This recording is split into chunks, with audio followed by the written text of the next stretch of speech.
Welcome back to my channel guys, Gawang Pinoy Vlog TV.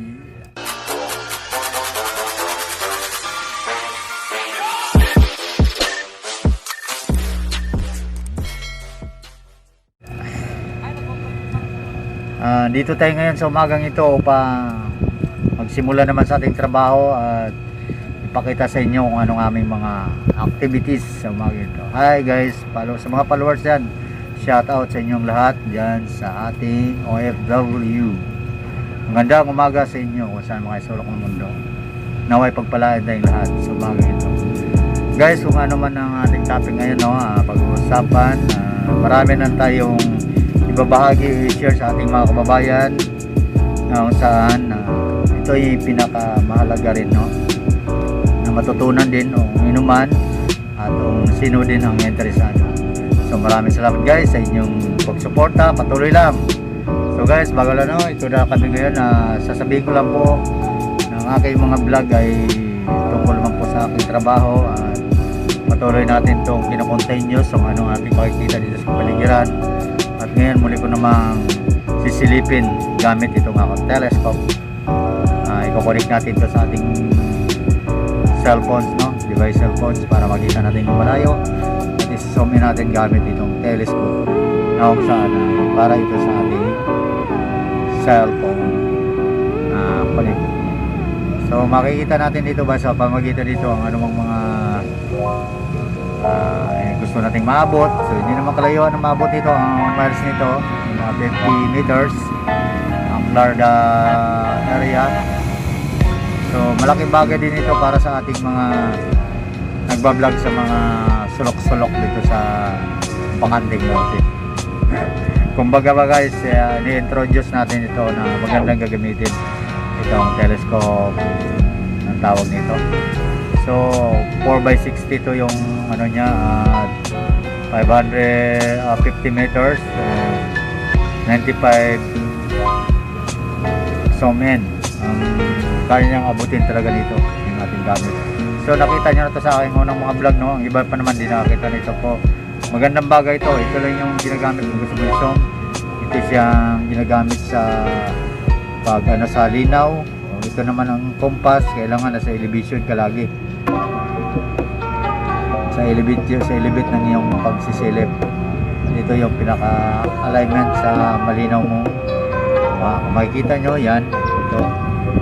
Ito yung ina-adjust sa malinaw. So ito naman siya yung zoom in. So mamaya mga kapinay, gagamitin natin to para maninilip tayo kung ano ang makikita natin sa area ito. Baka makakita tayo ng mga elemento. Kaya matawag na natin si Ed Kaluwag. Dalawa naman kami tandem dito sa mga sinasabing ligaw daw na kaluluwa. Pero maniniwala ba kayo? Okay, wako lang sa totoo lang guys, tayo naman meron namang tao may kakayanan na ganyan sa mga bagay na yan, ng mga paranormal expert. Tayo para abnormal expert. Joke lang guys, totoo naman talaga yun. So continuous to guys, continuous. At ito ay patuloy lang natin patuloy nyo lang subaybayan ng ating videos, at maraming salamat din sa suporta. At ito ay ating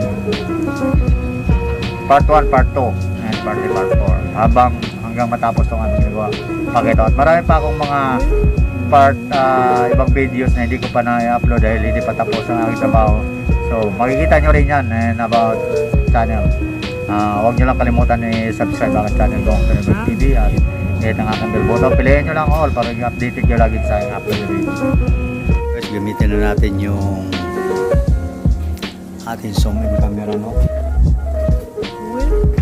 gagamitan na natin siya ng telescope. Medyo malikot pa. Gagamit tayo ng isang mic. So, wala tayong matanaw. Kailangan saan. Kailangan natin ayan.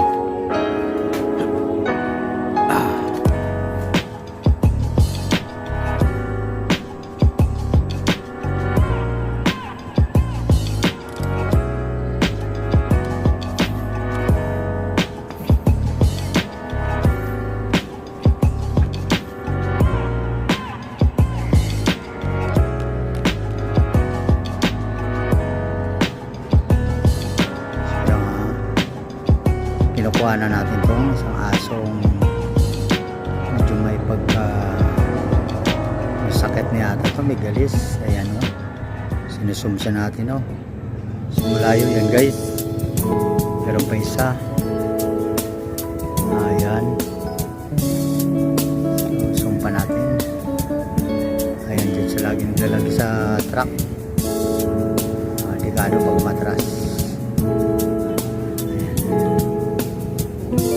Ayan guys, medyo malikot yung ating camera. So dito tayo sa bakanting area.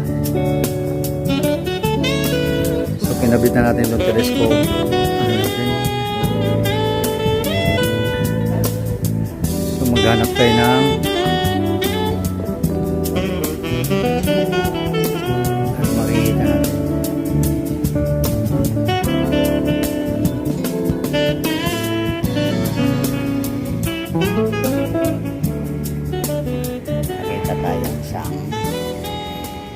Nakita tayo isang tigre. Tigre ba to? Umusang.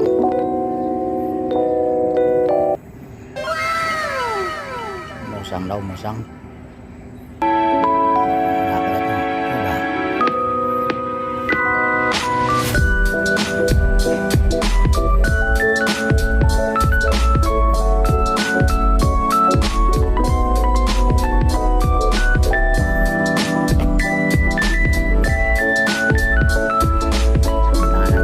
Ng oscop natin.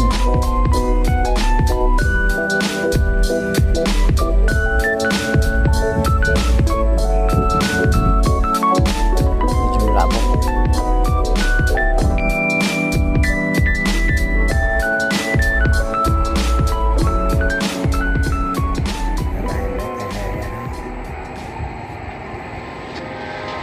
Imagine, if you will, sitting down to your morning coffee, turning on your home computer to read the day's newspaper. Well, it's not as far-fetched as it may seem. In fact, both local San Francisco papers are investing a lot of money to try and get a service just like that started.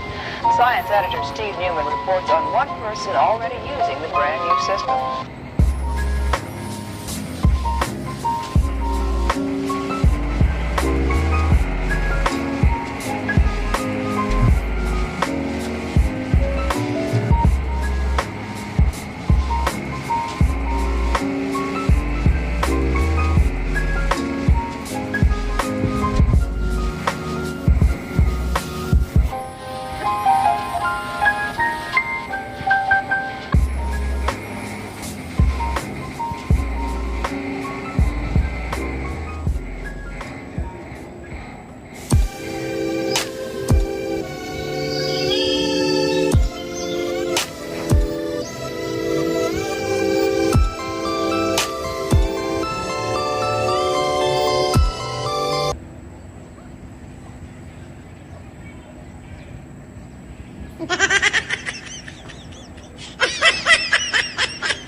Hello.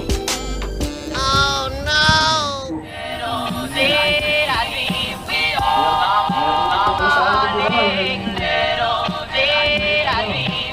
Nahirapan ako nito mag-align sa scope na to. Bagsak ito eh. Dati makita ko pa yung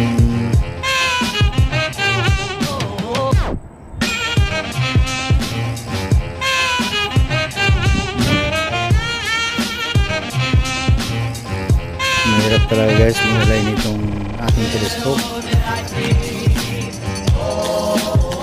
Masyadong malikot. So sinsya ng mga followers dyan dahil Tinatry lang natin yung scope natin, no?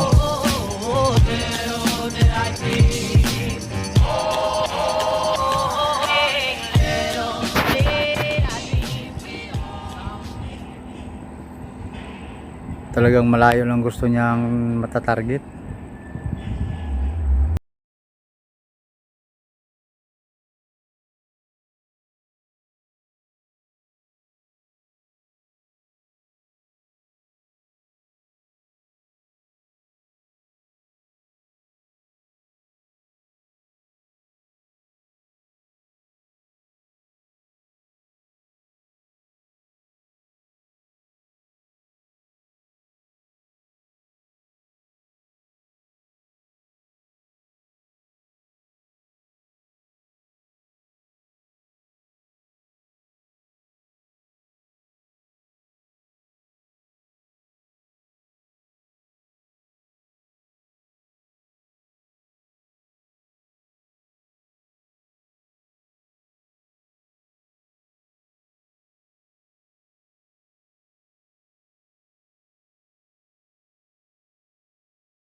Five minutes later.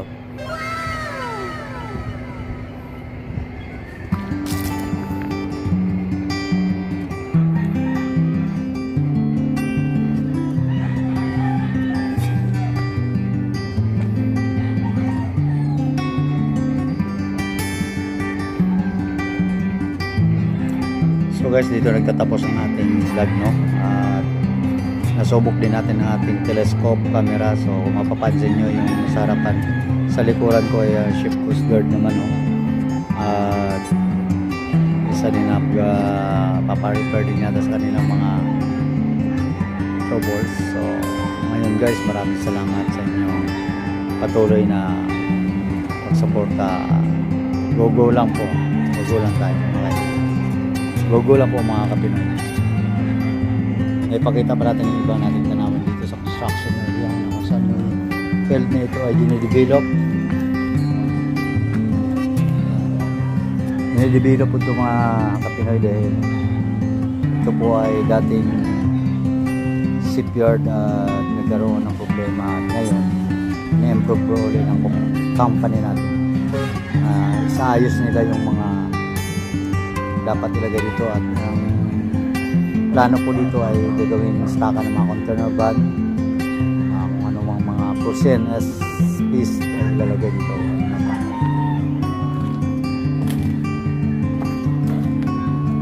Ayan. So tanghaling tapat, alauna na. Wala pa. Mag-alauna pa lang. Ayan.